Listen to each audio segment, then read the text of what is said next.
everyone, welcome now to video number 2 of this review of Spectrum Women. So going back now to my previous point about the overemphasis on super successful women. The fact that this book was very limited in the type of woman that it represented. These were all white, middle class women actually, cis women. I don't think we had any LGBT women in here. Just very kind of, that I did feel was a bit exclusionary. And obviously we didn't have any people who were long-term unemployed and on benefits. That type of autism wasn't portrayed. I just felt that was rather exclusionary. Interestingly, page 64 mentions the self-fulfilling cycle of invisibility. This means that if you don't see yourself represented, then you don't identify with what is represented. This means we are less able to gain a sense of identity as we are not presented with reflections of ourselves in others. I actually thought it was a bit ironic that this book did not include any black autistic women. As I've already mentioned, it didn't include any black autistic women, it didn't include LGBT autistic women, and it didn't include people like myself who are on benefits and you know, have support workers and things like that and are not in work. You know, it's a bit ironic that this self-fulfilling cycle of invisibility was talked about in relation, I think, to the fact that autistic women haven't really seen themselves represented much in the past, yet this book itself actually excluded quite a number of women. Women who don't have these successful careers, who haven't had these kind of rags to riches kind of tales of redemption, but are nonetheless valuable and nonetheless successful in their own ways.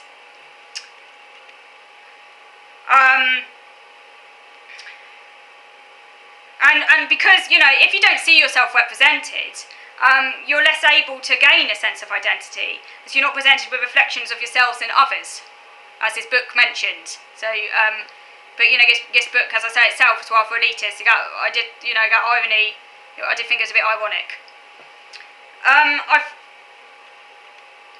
Where was I? So yeah, I mean, I felt, although I enjoyed reading this book, I did feel rather invisible at times reading it because I couldn't really find any women like myself. As I said, every single woman in this book had at least some form of successful career in the end. Many of them had kids, many of them were in relationships or married. Where were women like me? Because let's face it, I've got the type of autism that, I'm just being realistic here, I've got a type of autism that's going to make it incredibly difficult for me to ever have a relationship. That's not to say I won't in time have a relationship. I can't predict the future. It's possible maybe one day I will. I can't predict the future, no one can. But I do have a type of autism that is going to make that exceedingly difficult. And, you know,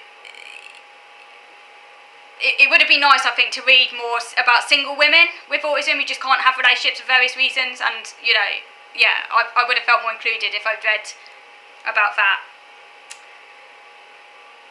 I mean, I find it hard enough making friends. I still haven't really worked out how to make friends, let alone go on to the next level. So yeah. On page 135, there is a list of positives to employing autistic women.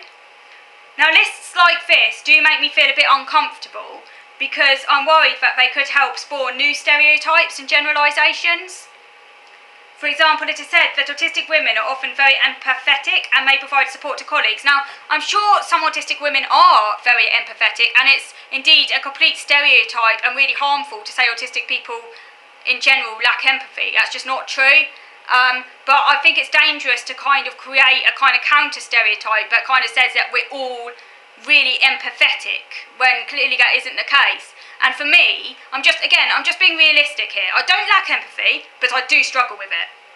I'm just being realistic. And I can fake empathy, you know, when I'm like masking, you know, that's just like mirroring others, like, but I don't feel it.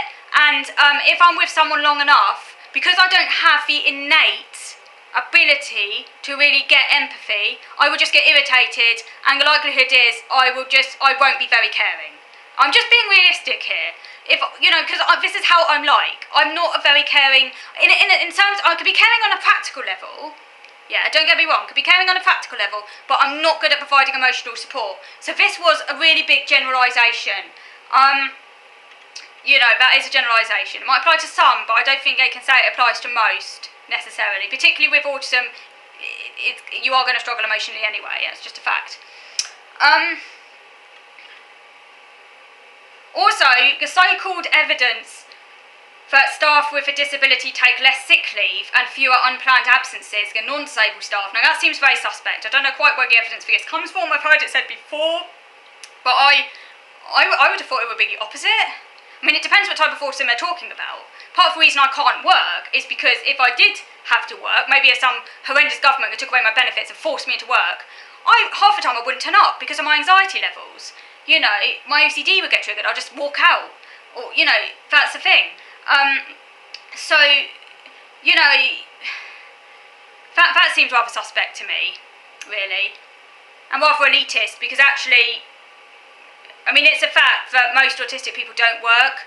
I mean, we can talk and have endless discussions about why that might be and how we can create a society where autistic people can work. But I don't think, in reality, is in this market day, neoliberal capitalist society, many autistic people need far more support than any capitalist, profit-hungry employer is willing to give. That's just a fact, okay? Those autistics who can work are often the ones who don't actually need so many adjustments. So just little tweaks here and there and they can do the job. And for them, maybe they might not take too much sick leave. But I think this assumption that this applies to all autistic people is just wrong.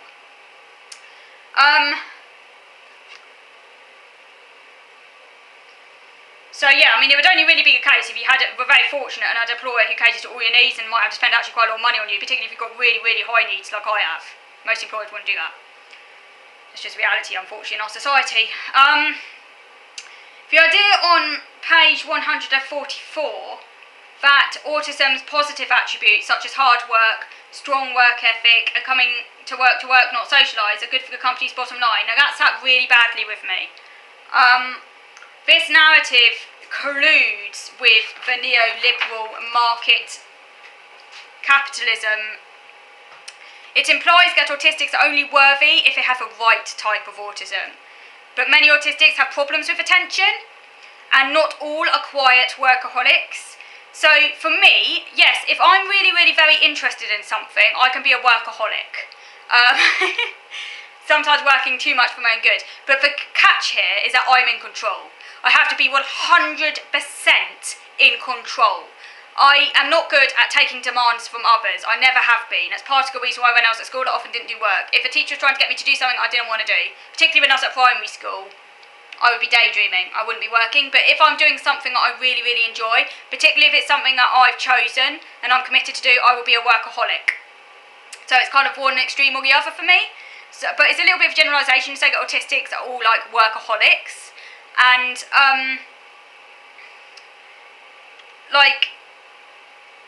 and also the idea that autistics just go to work and not socialise.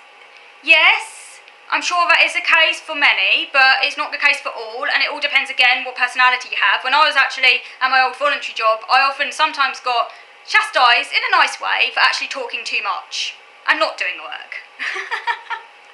Because, this is funny, because I don't have an off switch. I'm either all on or off.